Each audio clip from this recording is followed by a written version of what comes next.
Hi, everybody, and thanks for visiting our YouTube page. Some of you may have participated in our webinar that we held live on Monday. Unfortunately, we did not record that one. So Joe Roberts and I are back today to re-record all of the information that was provided in that webinar. So if you did participate in that first webinar, a lot of the information is going to be repeated, but definitely watch through and make some determinations on if your CECC would like to participate in this program. With all that being said, today we're going to be talking about At Home with Family Learning Kits, a new program that the Governor's Office of Early Childhood has put some money behind to help families during the COVID crisis. So just to give you a brief about what we're going to talk about today, we're going to welcome to everybody. Thanks for joining us today. We're going to do some introductions of Joe Roberts, who's going to be doing the bulk of our information today. We're going to briefly go over Kentucky's COVID-19 response, and with that, the cancellation of the Early Childhood Institute and how we had to figure out how to reuse some preschool development grant funds. Then we're going to talk about those family learning kits. We're going to talk about your role as a CECC in the Family Learning Kit program. And then we're going to finish up talking about some questions that we've received from the field about the RFA this year. So answer some of those questions and then talk about a few next steps after that. So hopefully everybody has been listening to our governor at his 5 p.m. press conferences talking about the COVID-19 crisis, and I know I, for one, have really been saying these words to myself the last little bit to get me through the day, but we all just need to remember that we will get through this, and we will get through this together.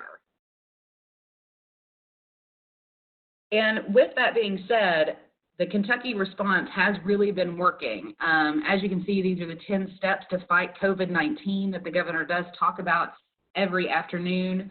I'm not going to go through all of those today, but hopefully everybody is staying at home, staying healthy at home, practicing that social distancing, making sure that you're washing your hands and surfaces, and prioritizing your mental health and really taking that self-care into consideration as we move forward.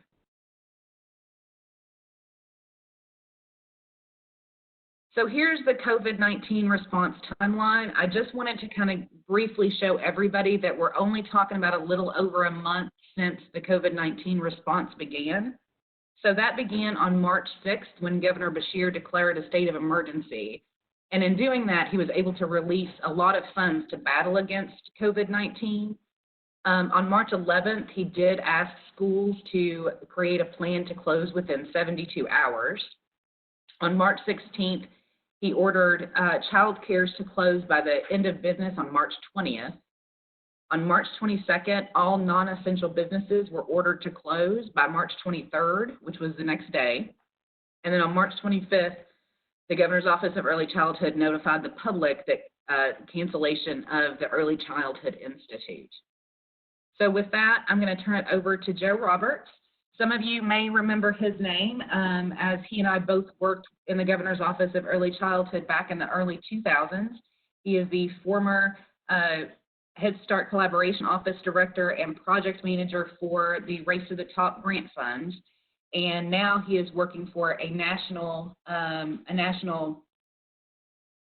center, a National Technical Assistance Center, and also working part-time as Project Manager on the preschool development grant funds. Joe? Well, thanks a lot, Amanda, and I appreciate that. And when we did this live, I noticed so many names in the attendee box that I recognize and I've worked with in the past. So it's great to sort of connect back to those folks. And for those of you that are listening that know me, I'm glad to be back, kind of helping close down our PDG activities along with the other co-project manager, John Roden, which many of you all know. But before I begin on where we're at with ECI, with our PDG activities, I want to back up just a bit and level set and give a little context just to make sure we're all on the same page. As many of you know, last year, Kentucky was awarded a preschool development grant, which was the initial phase of the preschool development grant.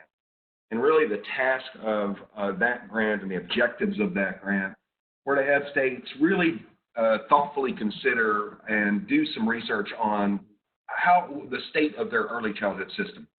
And that's all facets. That's everything from early care and education to parent engagement and family engagement to children with disabilities or special needs, special populations, child care deserts, the whole thing. One of the first deliverables that our federal partners asked us to consider and try to put into place was a statewide needs assessment. And if you all have not had an opportunity to look at the PDG funded statewide needs assessment, it's really a comprehensive, it's 300 some odd pages of data on top of data that tells us where we're at, gives us a really solid landscape of where we're at in Kentucky with our early childhood programs and services. So that was the first one. The second one was the PDG objectives really said states need to look at and consider a plan for how you want to move forward. Given all that great information that you collected through the needs assessment, then what kind of things can you do? What would you like to do moving forward? And so we developed a strategic plan. And the strategic plan is a document that is out there for you all to look at to see where the state and the Early Childhood Advisory Council thinks that the state needs to go in order to improve our early childhood system in general. Kentucky, we were very proud that Kentucky was one of the very few states that submitted both the needs assessment and the strategic plan and got those approved by our federal partners. Many states tried to get that done in the first year and were unable to do that, which, as many of you all know, I'm sure with your own grants, a year goes by real fast. So it's hard to get things in place and get those things done. And Kentucky picked up that mantle and moved it forward, and really we're able to do a really great job with that.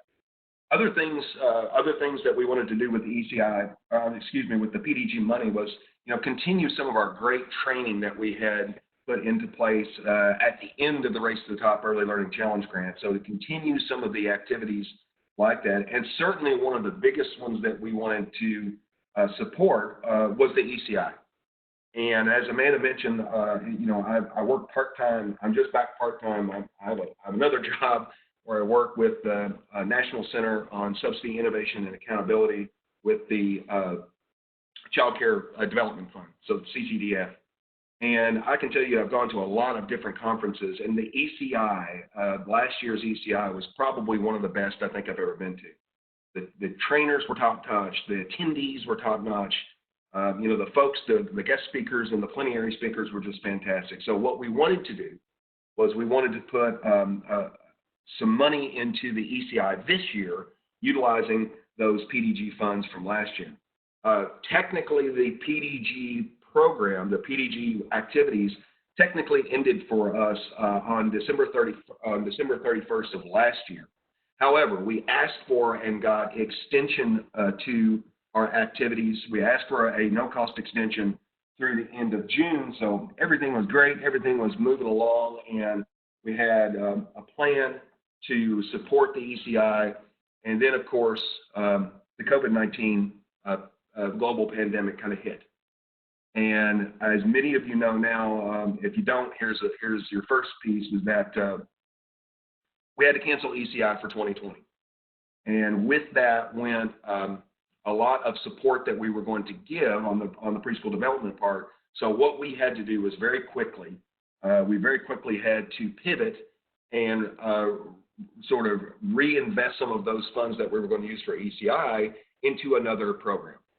Now, this was a big effort for us because our federal officers were very clear that the PDG, the preschool development grant, as it is written into law, does not give a lot of flexibility. So they were very clear on saying, look, you have objectives you have to meet. We don't have any flexibility to change or give you a waiver for those type of activities. So you're going to have to find a way to reinvest or sort of move these funds into a different project that still aligns with PDG activities. So we went back and did a lot of thinking on that. And we said what we want to do is we want to support, now that we know that there are so many families at home with their little kiddos, that, what can we do to help those families? What is it that we can do? So what we worked with our federal partners and Lakeshore Learning on was we want to develop what we are calling family learning kits. These kits are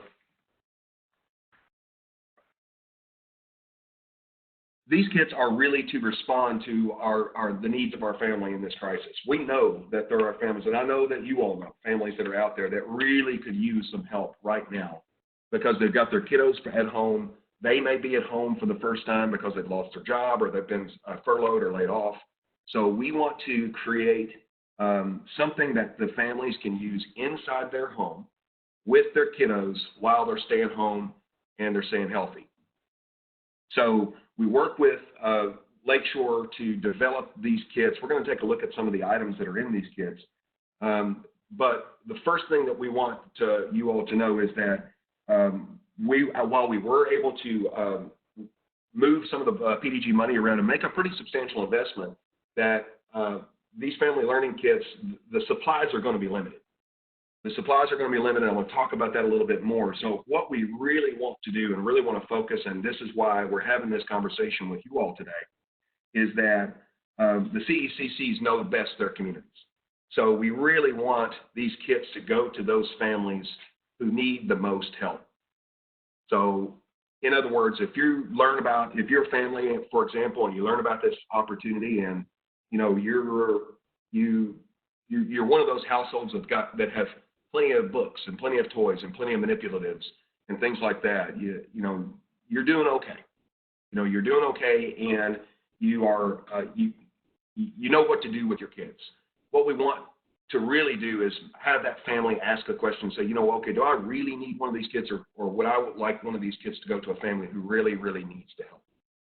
Families that are not used to having their supports kind of taken away from them. When I say supports, I mean that support they get from child care or Head Start or public pre-K or families or, all of that. So because they can't connect with these families, if they're staying home and they're practicing that social distancing that we know is so important.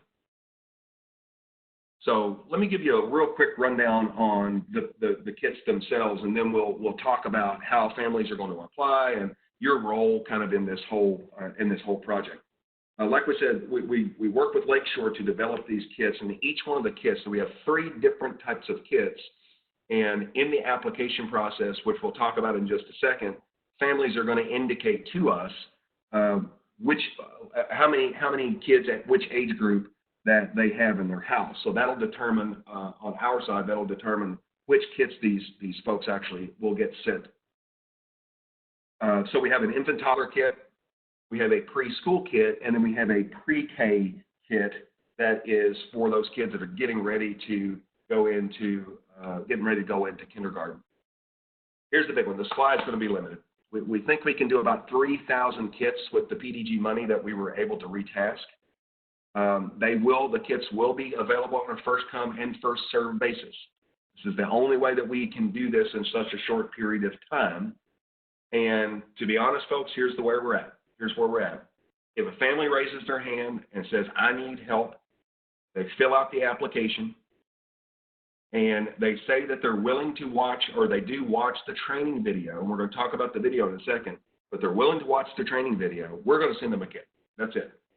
If you're willing to watch if you watch the video, if you send us a address that we can actually ship to you, you're going to get sent a kit. We have no other eligibility criteria whatsoever. So the messaging behind this is incredibly important.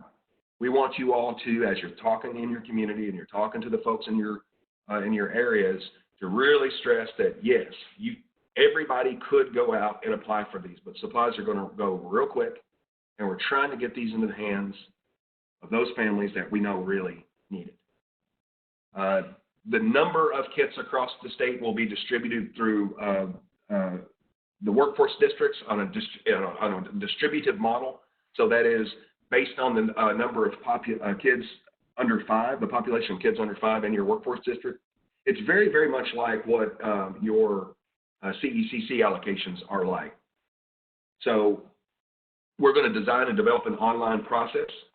Savannah Probst, our sort of jack of all trades in the office, is going to be our process manager or process manager on this, and she's been dedicated. She's been dedicated to this project to make sure that we're getting these kits out to families, just as quickly as we possibly can. So we've designed an online application for parents, and like I said, we're keeping this really, really simple.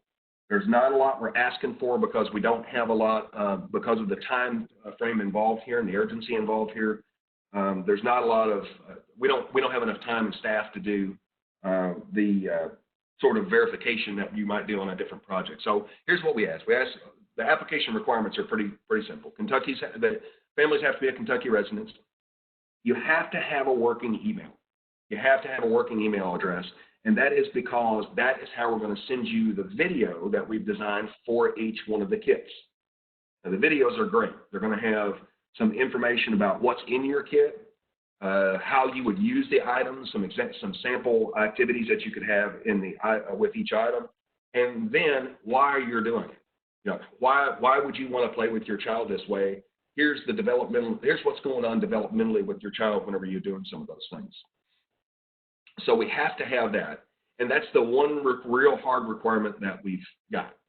The families have to be able to watch the video, and that was one of the stipulations that we received from our federal partners, was that, yes, even though PDG money was never really meant to support an initiative like this, you still have to do the things that are required by the PDG grant opportunity.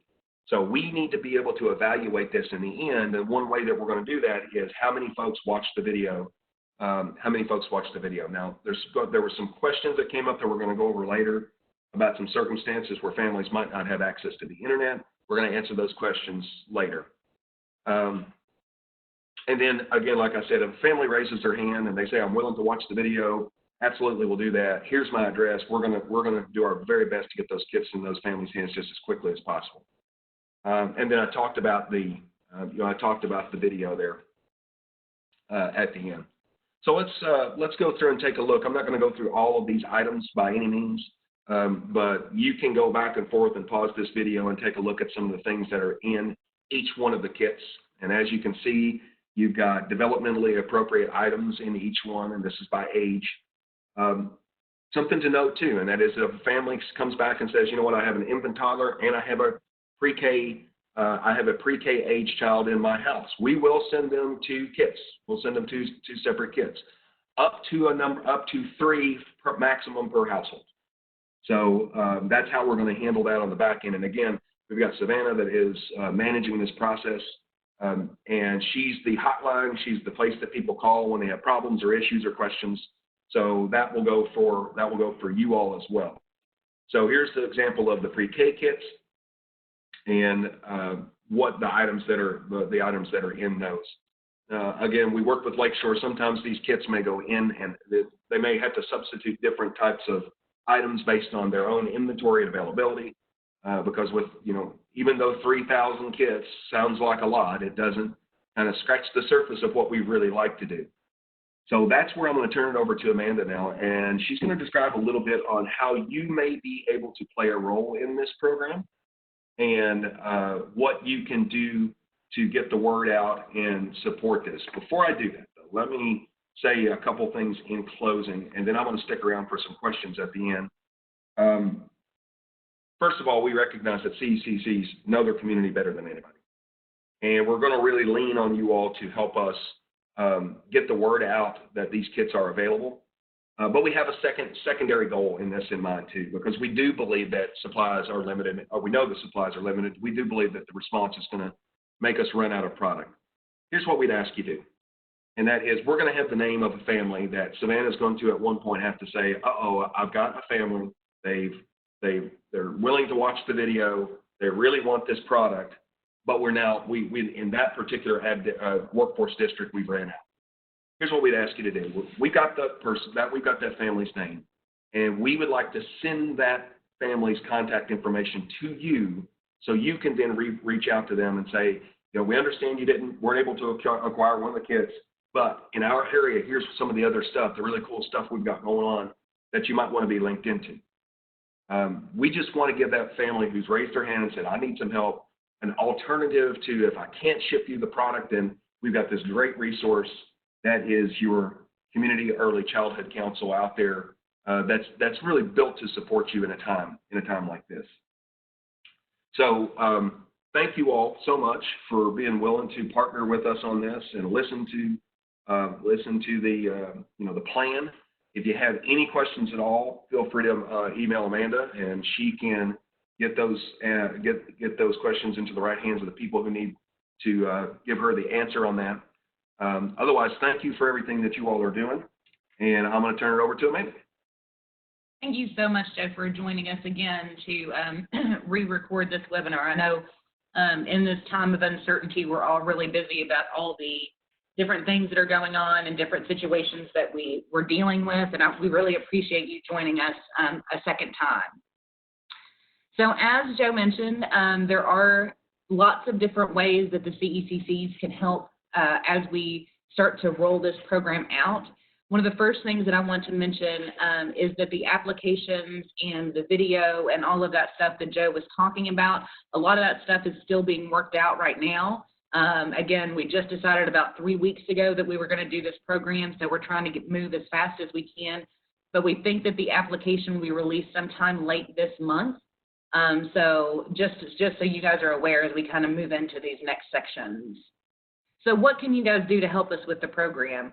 As Joe said, you guys are going to be crucial to getting the word out about these kits for families. You guys know your community better than anybody. You know where in those communities the folks that are in need that can really use these kits, and you have a large network of folks in your community to get this word out to. We've also are going to allow CECCs to use any unexpended funds from this past year's grant to purchase more kits for your community. We do think that these are going to be, we think that parents are really going to want these and that they're going to move really quickly. And as just said, we only have about 3,000 of them. So we would really like for you to consider possibly helping support this program within your community through those unexpended funds. And we are going to make those learning kit videos available for parents who receive the kits through the CECC rather than through the official program with us. And as Joe also mentioned, one of the questions that is on the application that we're going to send out is if the parents would like to receive more information about early childhood development, and we're going to give those folks directly to you so that you can start to include them on your backpack days or on your kindergarten readiness summits or any of those parent engagement activities that you have. We'll send those to you so that you'll have them for your list of folks. So I hope that you guys are really as excited about this program as we are. We're really excited to get this released and get these kits out to the families that need them in the Commonwealth. And as Joe said, if you have any questions, feel free to shoot me an email and we will walk through some parts. So we have been receiving a few frequently asked questions about the RFA and the budget amendment process. So I just wanted to walk through some of those so that we can make sure that everybody's getting the same information. The first one is I've received more questions about moving the application due date back. Unfortunately, those dates are dictated by the Finance and Administration Cabinet, which means we can't make any changes to that. The only way that we're going to make sure that the contracts are in place by June 1 so that you guys can get your funding timely is to make sure that we hit those dates. So we still need to have April 24th is the date of when those are back. Those are returned to us. With schools out and most folks at home, how do we get original signatures on the cover page and conflict of interest forms? We are allowing CECCs to submit a PDF version of these documents, but we would prefer, we need you to hold on to the original signature of those documents in case the CECC program is ever audited. We have to have those original signatures in our office to do that. We're also allowing CECCs this year to only submit a electronic version on the 24th by close of business on the 24th. For all of the hard copies, you can send those after we get through this crisis and we're all back together again. Do we need letters of support from the required partners from all counties in the new collaboratives? Yes, it is important that those partners are up to date of the work of the CECC in the community. And if you have any issues, please just let us know. Those required partners are required. They aren't required to specifically sit on your CECC. So if the required partner, if we're talking about a superintendent, that superintendent isn't required to be on your CECC, but that letter of support from the superintendent is required. A couple of questions about the budget amendments. I have been receiving several questions about when it's due. According to the KRS, it is due 30 days before the end of the fiscal year, so I'm going to have those in by June 1st. The second question is, how has the GOEC changed the use of funds for expending funds by June 30th? We've got a perfect example right here, purchasing more of these family learning kits for your communities. We're also going to allow CECCs to purchase items for future events. For example, if you had an event that was scheduled for this spring, but you're rescheduling it for the fall, but you had not purchased all of the materials that you needed for that, feel free to go ahead and purchase those materials and sit on them until that rescheduled event. CECCs can use funds to purchase online collaboration apps. So, for example, WebEx or Zoom, if you want to use funds for that. We are allowing CECCs to do that. And we're also allowing CECCs to purchase kits within their community. So I know a couple of CECCs out there have already started the programs with their Friskies to get kits out into the communities. Just remember that there's an outcome measurement plan so that you're reaching back out to families to make sure they understand how to use the kits, or make sure that they are actually using the kits in the way that's appropriate and all of that sort of stuff. So with that, just as kind of our next steps, our next webinar is going to be April 29th at 10 a.m. Eastern, and we're going to be talking about the 2020 Census to Kentucky programs with Kentucky Youth Advocates. We're really excited to talk to you guys a little bit more about how important the 2020 census is to the state of Kentucky. And so we're excited to have Amy Swan from Kentucky Youth Advocates join us. All right, so we do have a couple of questions here that were from the original recorded video. So I'm going to ask those to Joe and answer them as we go. So Joe, the first question that we have is, how much will the kits cost if we purchase them with CECC funds?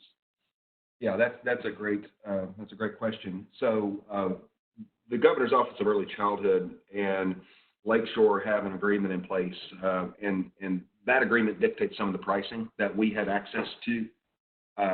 Your organization may have a different agreement with Lakeshore. Your fiscal agent may have a different agreement with Lakeshore, or you may not have one at all. So what I would suggest that you would do at that point is contact Patrick Ryan. Actually, if you don't have Patrick's email, contact Amanda, and she'll put you in touch with Patrick. Patrick is our representative that's been working with us on this. He knows many of you all, and you all have worked with Patrick, so you know he's great and will support him, whatever. Roughly, though, I can tell you that each one of the kits would even with their standard pricing, I don't think would go much over $300 if at all. So just contact Lakeshore. They're willing to work with you on that. They'll give you the best pricing that they can. So that's how you can get a cost for your particular agency, because it'll differ by CEC and physical agent depending on the agreement you have in place.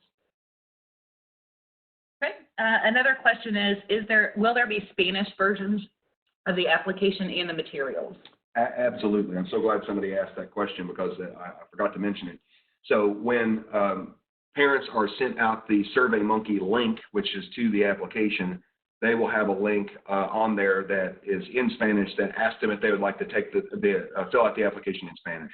That takes them to an entirely different application that is all in Spanish. So from that point, we are using that as the indicator that if you take the application in Spanish, then you will also want your material. The training video that you'll watch will be in Spanish, and also the material that is sent inside the kit the printed material will also be in Spanish. So everything is going to be available in English and in Spanish. Okay, our next question is, will we receive a notification of some sort when the application is live? Yeah, absolutely. I'm not entirely sure exactly what our dissemination and communications plan is on that, but I think the idea is that we want to get them to CECCs in the first round of whatever we're sending out, and it'll be in the form of a link. And so you can utilize that link to send out to families. You can post it on your own social media, however you want to do to get that out. So you'll do that. As Amanda mentioned, we're looking at the end of April of having everything ready to go. The biggest piece of work that we need to do is that has the longest runway on it, I guess, is the training video. And Lakeshore is working really diligently with us to get those training videos complete so we can go ahead and open up that application for families to fill them out. Okay. Our next question is that there are some families who do not have access to the internet through a computer and or phone due to low Wi-Fi coverage. How do those families access the videos? I would hate for them to miss out on the kits.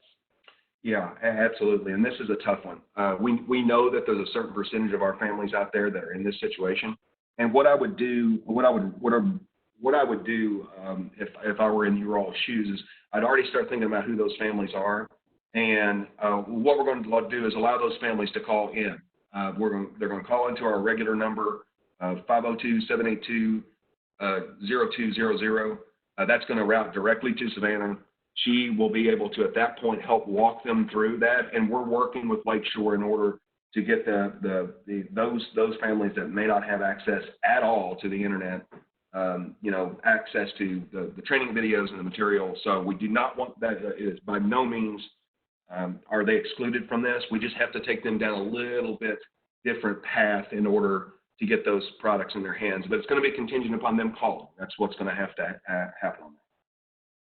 And I would just like to add to that is that, as you guys are out there talking to families about possibility applying for these kits, you guys can help us get that information into their hands as well. You're, again, there in the community and see these folks on a pretty regular basis.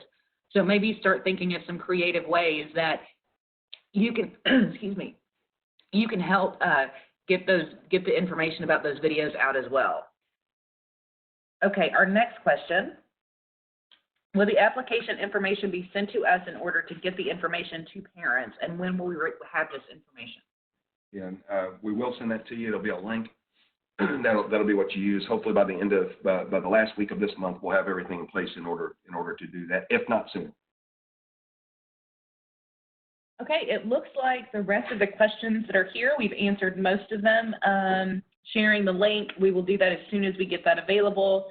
And yes, the application will be online, but most of the others, it looks like we have already answered. So again, let me say we really appreciate your time and coming and watching this video if you were unable to join us on Monday. Again, we'll do the next webinar on April 29th, where we'll be talking about the 2020 census. And I look forward to talking to you guys soon. And thanks again, Joe, for joining us again. Bye. Thank you all.